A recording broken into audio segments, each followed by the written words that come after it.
નમસ્કાર વિદ્યાર્થી મિત્રો, આજે આપણે 15મા ચેપ્ટરની શરૂઆત કરી છે તરંગો।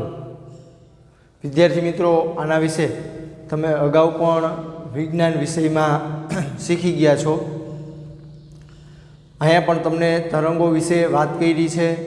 તરંગો આપણા રોજિંદા જીવનમાં ખૂબ જ મહત્ત્વના છે। શું કામ? તો કે રેડિયો છે, ટેલિવિઝન છે, મોબાઈલ છે, આમાં જે સંદેશા વ્યવહાર થાય છે એ આ તરંગો આધારિત છે।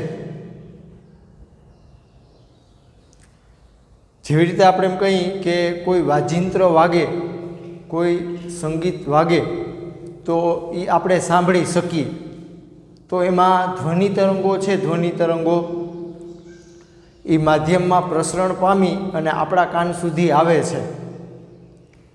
ધ્વનિ તરંગો તરંગ સ્વરૂપે માધ્યમમાં પ્રસરણ પામી અને આપણા કાન સુધી આવે છે, એટલે આપણે આ સંગીત છે એ સાંભળી શકીએ છીએ। એવી રીતે સૂર્ય છે તો ત્યાંથી પ્રકાશ છે, અથવા આપણે એવું કહીએ કે વિકિરણ છે, એ તરંગ સ્વરૂપે પૃથ્વી સુધી પહોંચે છે। વિકિરણ છે એ પણ તરંગ સ્વરૂપે માધ્યમમાં આગળ વધે છે અને જે તે સ્થળ સુધી પહોંચે છે। વિદ્યાર્થી મિત્રો, અગાઉ તમારે આવી ગયું કે આપણું બ્રહ્માંડ છે, આપણું આખું બ્રહ્માંડ છે એ દ્રવ્ય અને વિકિરણનું બનેલું છે। દ્રવ્ય અને વિકિરણનું બનેલું છે। હવે આ જે વિકિરણ છે એ તરંગ સ્વરૂપે પ્રસરણ પામે છે। વિકિરણ તરંગ સ્વરૂપે પ્રસરણ પામે છે।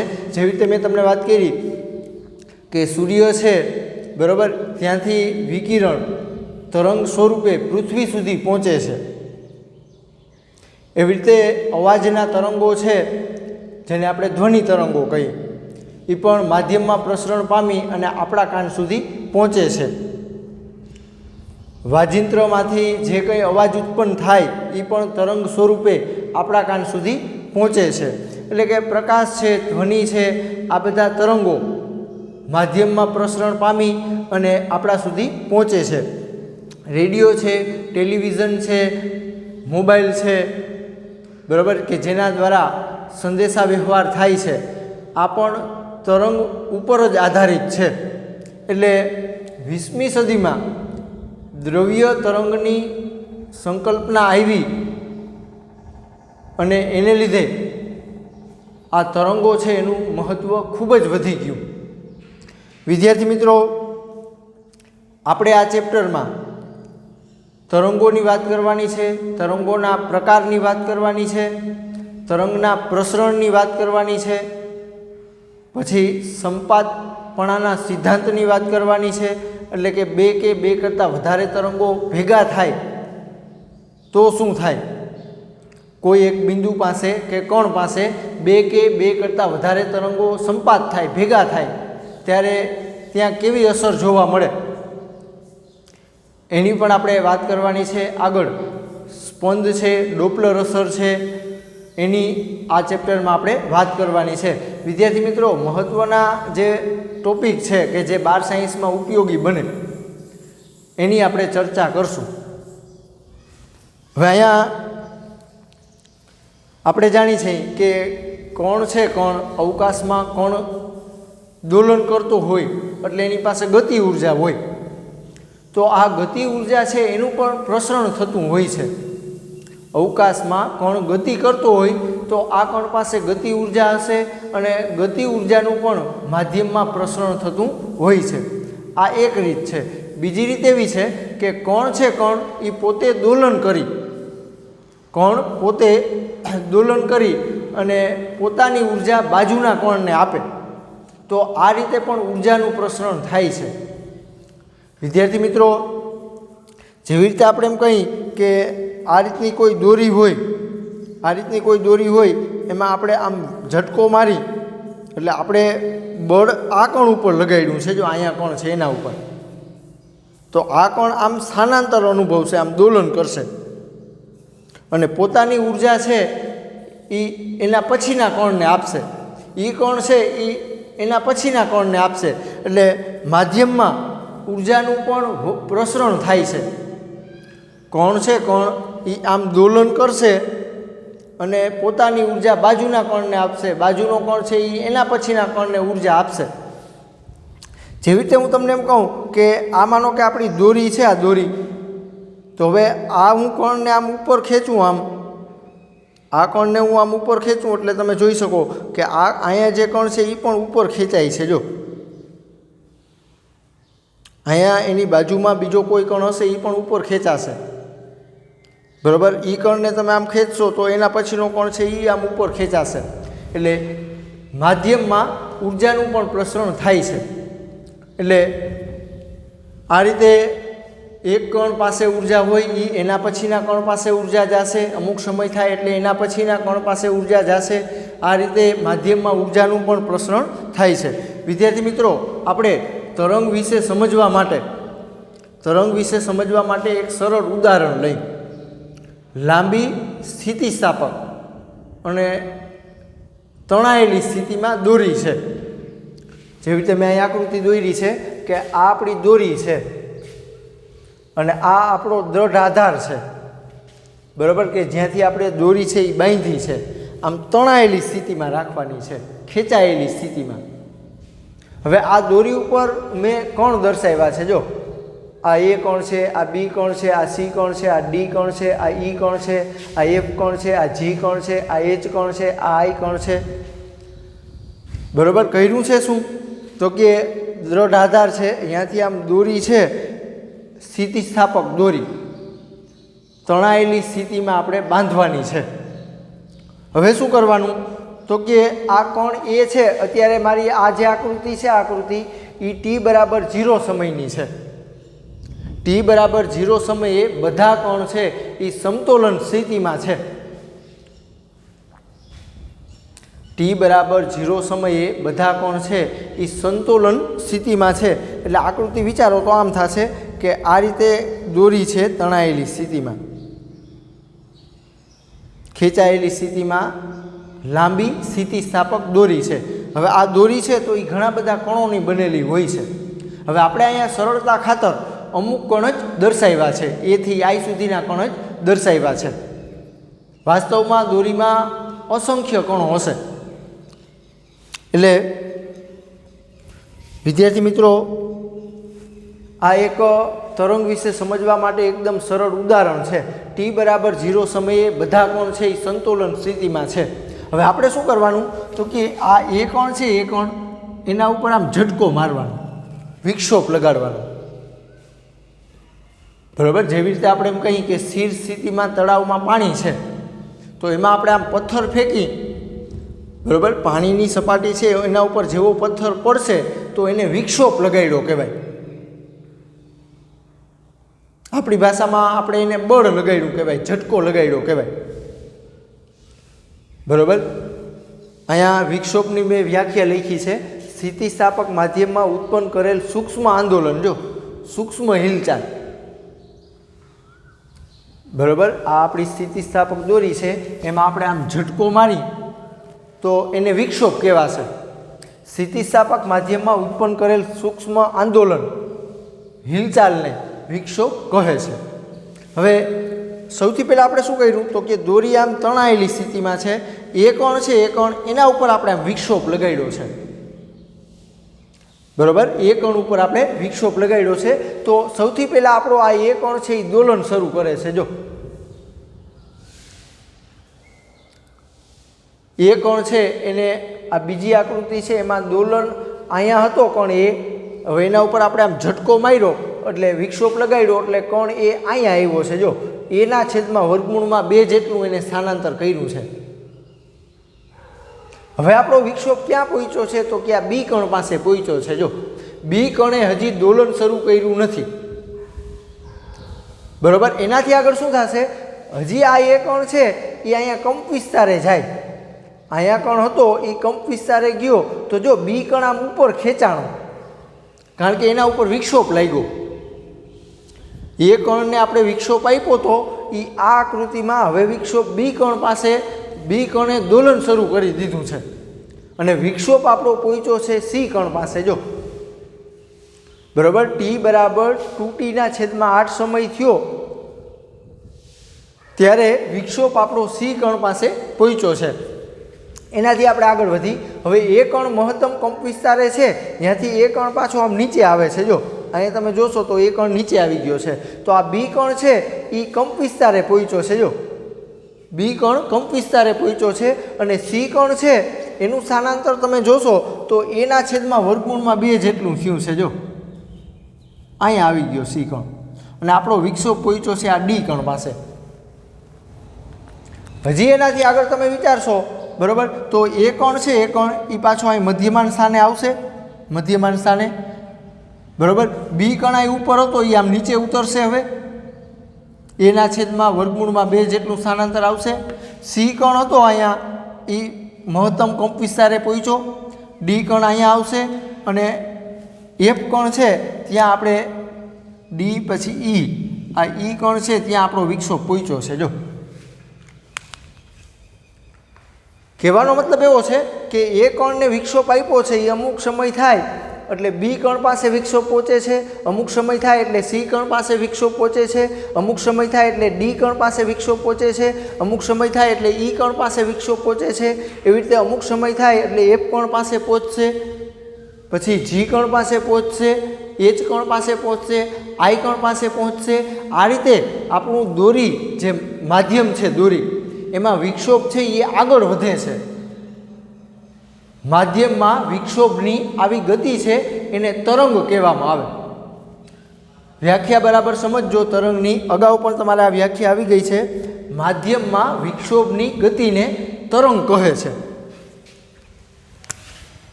અથવા એને સ્પંદ કહેવામાં આવે. સ્પંદ, તરંગ કયો અથવા સ્પંદ કયો. માધ્યમમાં વિક્ષોભની ગતિ જે થાય એને તરંગ કહે છે. વિદ્યાર્થી મિત્રો, આ મારી આકૃતિ છે, બરાબર. હજી એક વખત સમજાવું છું. લાંબી સ્થિતિસ્થાપક તણાયેલી સ્થિતિમાં, ખેંચાયેલી સ્થિતિમાં આપણી દોરી છે. દોરીનો એક છેડો જડિત છે, બાંધેલો છે. હવે આપણે શું કરવાનું તો કે આ આકૃતિ છે, મારી આકૃતિ એ ટી બરાબર 0 સમયે છે. તો બધા કણો છે એ સમતોલન સ્થિતિમાં છે. ટી બરાબર 0 સમયે બધા કણ સમતોલન સ્થિતિમાં છે. પછી શું કર્યું તો કે આપણે એ કણ છે, આ એ કણ દોરી ઉપરનું એ કણ, એના ઉપર આપણે આમ ઝટકો માર્યો છે, એટલે કે વિક્ષોપ લગાડ્યો છે. તો એ કણ છે એ મધ્યમાન સ્થાનેથી અહીંયા પહોંચ્યો છે. જો મધ્યમાન સ્થાનેથી આ જગ્યાએ પહોંચ્યો છે એ કણ. સૌથી પહેલાં એ કણ દોલન શરૂ કરશે. પછી એનાથી આગળની આકૃતિ વિચારશો, બરાબર. ધારો કે આ દોલનનો આવર્તકાળ આપણે ટી કહી, તો આ આકૃતિ છે એ t/8 સમયે છે, આવર્તકાળનો 8મો ભાગ. પછી 2t/8 સમય થાય અહીંયા, 2t/8, બરાબર. ત્યારે શું થશે તો કે એ કણ છે અહીંયા હતો, એ કણ એ મહત્તમ કંપ વિસ્તારે આવી ગયો છે. જો એ કણ વધારે આમ ઉપર ગયો છે તો બી કણ જે અહીંયા મધ્યમાન સ્થાને હતો ત્યાંથી બી કણ અહીંયા આવી ગયો છે. આપણો વિક્ષોપ સી કણ પાસે પહોંચ્યો છે, બરાબર. એનાથી આગળ વિચારો તો એ કણ પાછો હવે આમ નીચે આવશે. જો અહીંયા આવ્યો છે તો બી કણ મહત્તમ કંપ વિસ્તારે ગયો છે. સી કણ છે એ એના છેદમાં વર્ગમૂળમાં 2 સ્થાને આવ્યો છે અને વિક્ષોપ આપણો ડી કણ પાસે પહોંચ્યો છે. ટૂંકમાં દોરી છે, દોરી, બરાબર. એમાં તમે વિચારી શકો, આ તણાયેલી સ્થિતિમાં આમ દોરી હોય તો તમે એક કણને આમ ખેંચશો, એક કણને આમ, તો અહીંયા જે કણ છે એ પણ આમ ઉપર ખેંચાશે, બરાબર. એવી આકૃતિ છે. પછી વિક્ષોપ ડી કણ પાસે પહોંચે, ઈ કણ પાસે પહોંચે. માધ્યમમાં વિક્ષોપ આ જે ગતિ કરે, આગળના કણો સાથે ગતિ કરે તો એને તરંગ કહે છે. હવે આપણે આ જે સ્થાનાંતર અહીંયા કીધું કે એના છેદમાં વર્ગમૂળમાં 2 જેટલું સ્થાનાંતર થાય છે. હવે આની ગણતરી કેવી રીતે થાય, બરાબર. એની ગણતરી કેવી રીતે થાય એને આપણે સમજીએ.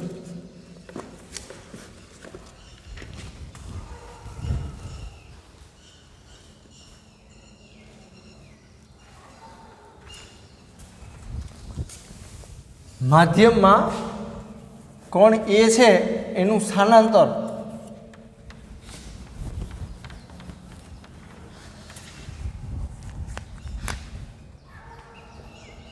લાંબી અને સ્થિતિસ્થાપક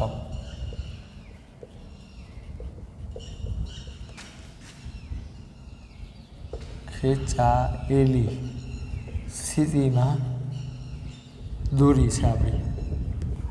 હવે આપણે એના ઉપર વિક્ષોભ લગાડ્યો.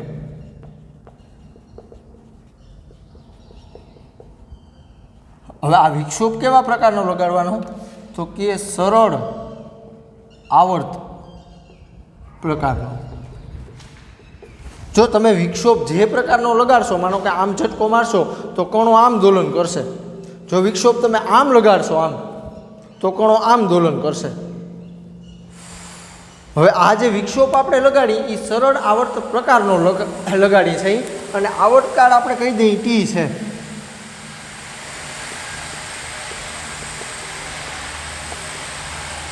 આનો જે આવર્તકાળ છે એ આપણે કહી દઈએ કે ટી છે.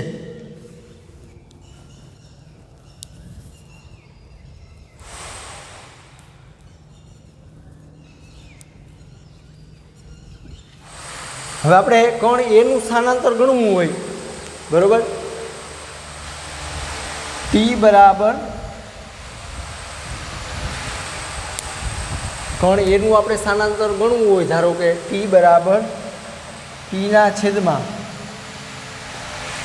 8 સમયે કણ એનું સ્થાનાંતર આપણે જાણવું હોય તો આપણી પાસે સૂત્ર છે y = a sin omega T +5,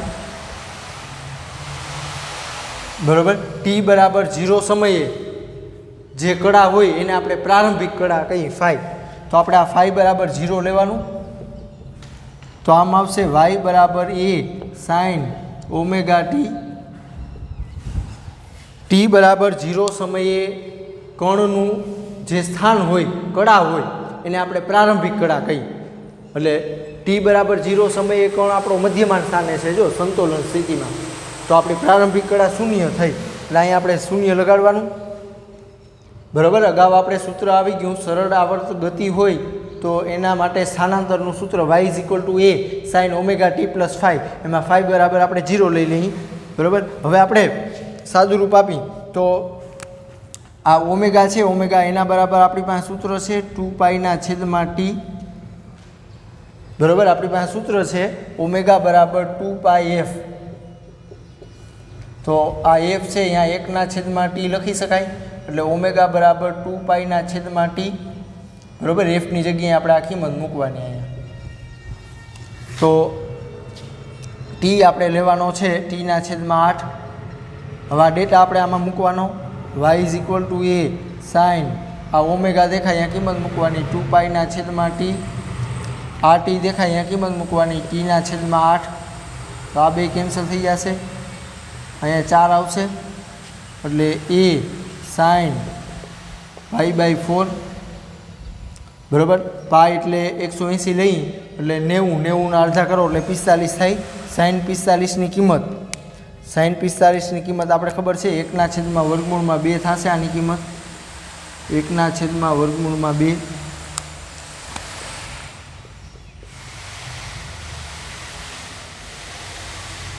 એટલે જવાબ શું આવ્યો? a/2. વિદ્યાર્થી મિત્રો, આ એ કણ છે, એ કણ એનું સ્થાનાંતર તમે આવી ગણતરી કરીને લખી શકો. હજી એનાથી આગળ કોઈ બીજા સમયે આપણે સ્થાનાંતર શોધવું હોય, એટલે કે ટી બરાબર આપણે લઈ, ધારો કે બીજો સમય 2t/8, સાદુરૂપ આપો આનું, બરાબર. તો t/4 આવશે. હવે આ સમયે આપણે સ્થાનાંતર ગણવું હોય તો y બરાબર સૂત્ર છે a sin omega T, a sin omega દેખાય અહીંયા કિંમત મૂકવાની 2π/t, આ ટી દેખાય અહીંયા પણ કિંમત મૂકવાની t/4. ટી કેન્સલ, અહીંયા 2 વધશે, તો a sin π/2 આવશે. sin π/2 એટલે આની કિંમત 1 થશે. બરાબર, એટલે એ જેટલું સ્થાનાંતર અનુભવશે. તમે જોઈ શકો કે t બરાબર 2t/8 સમય છે, 2t/8 સમય, ત્યારે આપણો કણ એ આ જે કણ એ છે એનું સ્થાનાંતર એ જેટલું થયું હશે. ત્યારે આપણો આ બી કણ છે એ a/√2 જેટલું સ્થાનાંતર અનુભવ્યું હશે. આ રીતે વિદ્યાર્થી મિત્રો આ સૂત્ર ઉપરથી, બરાબર, આ સૂત્ર ઉપરથી કણ એનું સ્થાનાંતર કેટલું થયું એ તમે જાણી શકો. હવે વિદ્યાર્થી મિત્રો આગળ હજી આપણે વિચારી, બરાબર, જો મેં અહીંયા 6 આકૃતિ દર્શાવી છે, બરાબર. આના પછીની આકૃતિ તમે વિચારો એટલે શું થશે આના પછીની આકૃતિમાં? તો કે એ કણ છે એ આમ નીચે આવશે, જો અહીંયા આવશે. ત્યારે બી કણ છે એ મધ્યમાન સ્થાને આવશે, સી કણ અહીંયા આવશે, ડી કણ મહત્તમ કંપ વિસ્તારે જશે. બરાબર, ટેક્સ્ટ બુકમાં તમે જોશો તો તમને આવી ઘણી બધી આકૃતિઓ આપી છે, બરાબર. અને છેલ્લે આપણી આકૃતિ આવી બનશે. એક દોલન પૂરું થાય, એક દોલન પૂરું એટલે t બરાબર t સમયે આપણો કણ એ છે, કણ એ એનું આમ એક દોલન પૂરું થઈ ગયું હશે. જો કણ એનું એક દોલન પૂરું થશે, એના માટે જે સમય લાગે એને આપણે આવર્તકાળ કહીએ, એટલે કે t. એટલે એક દોલન પૂરું થાય તો એના માટે તમને આવા આકારનું તરંગ જોવા મળશે દોરીમાં. બરાબર, તમે જોઈ શકો કે આને આપણે ગર્ત કહીએ, ગર્ત, અને આને આપણે શૃંગ કહીએ, શૃંગ. બરાબર, ખાડો હોય, આ ખાડો વિભાગને આપણે ગર્ત કહીએ, અને આમ ટેકરો હોય એને શૃંગ કહીએ. તો વિદ્યાર્થી મિત્રો પછી શું થાય તો કે હવે આપણો એ કણ છે, બરાબર, એ સ્થિર થઈ જશે. કણ એ છે, બરાબર, એનું આખું આમ મધ્યમાન સ્થાનેથી કણ આમ ઉપર ગયો, પાછો મધ્યમાન સ્થાને આવ્યો, પાછો નીચે ગયો, પાછો મધ્યમાન સ્થાને આવ્યો. જો કણ છે, બરાબર, તરંગ આપણને દોરી ઉપર આ રીતનું દેખાય છે. આમ તરંગ છે એ દોરી ઉપર આપણને આ રીતનું આમ દેખાશે, બરાબર.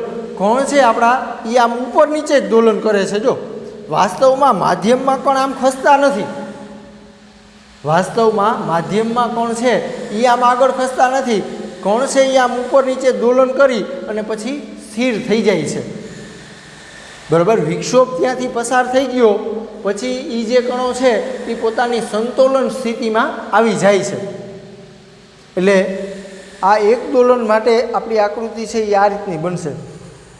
વિદ્યાર્થી મિત્રો વર્ગખંડમાં આપણે જાણીએ છીએ કે વર્ગખંડમાં શિક્ષક ભણાવતા હોય, બોલતા હોય, બરાબર. ધારો કે આપણે એમ કહીએ કે હેલો, તો જો આપણી આજુબાજુ અહીંયા જે હવા છે, આ હવા આજુબાજુ જે હવા એના ઉપર વિક્ષોભ લાગશે. વિક્ષોભ લાગશે એટલે હવામાં જે કણો છે એ આમ દોલન કરશે, બરાબર. અને ધ્વનિ તરંગે એ અવાજ બાળકોના કાન સુધી પહોંચે છે. કહેવાનો અર્થ એવો છે કે અહીંયા જે કણ છે, અહીંયા હું બોલું તો અહીંયા જે કણ છે એના ઉપર વિક્ષોભ લાગે છે. અહીંયા જે કણ છે એ બાળકના કાન સુધી નહીં જાય. એ કણ આમ દોલન કરી, બરાબર, દોલન કરશે આમ, પણ એ કણ છે એ બાળકના કાન સુધી નહીં જાય. બાળકના કાન સુધી આમ તરંગ જશે, ધ્વનિ તરંગ જશે બાળકના કાન સુધી, અને બાળકને એ અવાજ સંભળાશે. એટલે વિદ્યાર્થી મિત્રો ખાસ સમજો, આપણને સ્થિર સ્થિતિમાં પાણી હોય એમાં પથ્થર ફેંકીએ એટલે આપણને ગોળ કુંડાળું આમ મોટું મોટું થતું દેખાય છે, બરાબર. તરંગ આપણને આમ દેખાય છે. જેવી રીતે આપણે એમ કહીએ કે દરિયા કિનારે આપણે જઈએ તો પાણીની આમ લહેરો આપણને દેખાય છે તરંગ સ્વરૂપે, બરાબર. કણ છે, કણ એ પોતાની આ જે દોરી છે, દોરી એમાં આ કણ છે એ આમ ખસે નહીં. તરંગ છે માધ્યમમાં, તરંગ આમ જશે, પણ આ કણ છે એ આ બાજુ ખસતો નથી. કણ છે એ આમ દોલન કરશે, કણ છે એ આમ દોલન કરશે. તરંગની સાથે કણ આગળ નહીં વધે, પ્રસરણ નહીં પામે. બરાબર સમજો. તમને એક સરળ ઉદાહરણ આપ્યું છે કે ટ્રેનના છે, ટ્રેન આપણે ટ્રેનનું એક ઉદાહરણ આપ્યું છે કે આ રીતના ટ્રેનના ડબ્બા હોય, ઘણા બધા આ રીતે આમ ટ્રેનના ડબ્બા હોય. હવે આ ડબ્બાઓનું એકબીજા સાથે જોડાણ થયેલું હોય. આ બધા ડબ્બાઓનું એકબીજા સાથે આ રીતે આમ જોડાણ થયેલું હોય. હવે એન્જિન જ્યારે અહીંયા આગળ લગાડવામાં આવે, જ્યારે એન્જિન છે એ લગાડવામાં આવે, આની સાથે જોડવામાં આવે, બરાબર, ત્યારે શું થશે? જ્યારે એન્જિન જોડવામાં આવે ત્યારે આ વિક્ષોપ લાગશે પ્રથમ ડબ્બા ઉપર. જો હવે આ અમુક સમય થાય એટલે વિક્ષોપ બીજા ડબ્બા ઉપર લાગશે, પછી ત્રીજા ડબ્બા ઉપર વિક્ષોપ લાગશે. આ રીતે માધ્યમમાં વિક્ષોપ છે, ઝટકો છે એ આગળ ને આગળ વધતો જશે અને ડબ્બા છે સેજ આમ વાઇબ્રેટ થશે, ધ્રુજારી મારશે.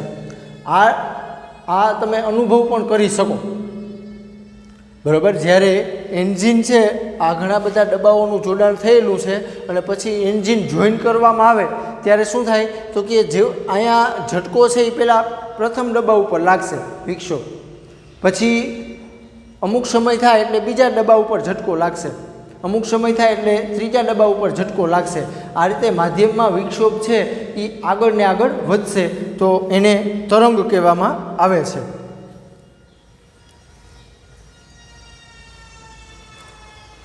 એટલે વિદ્યાર્થી મિત્રો, આજનો આપણો પ્રશ્ન છે હોમવર્કમાં, સ્થિતિસ્થાપક માધ્યમના કોઈ કણ પાસે સરળ આવર્ત દોલન પ્રકારનો વિક્ષોપ ઉત્પન્ન કરતા જુદા જુદા સમયે માધ્યમના કણોની સ્થિતિની ચર્ચા કરો. બરાબર, ટેક્સ્ટ બુકમાં તમને જે આકૃતિ આપી છે, બરાબર, એ તમારે દોરવાની અને આ પ્રશ્ન છે એ તમારે હોમવર્કમાં રહેશે.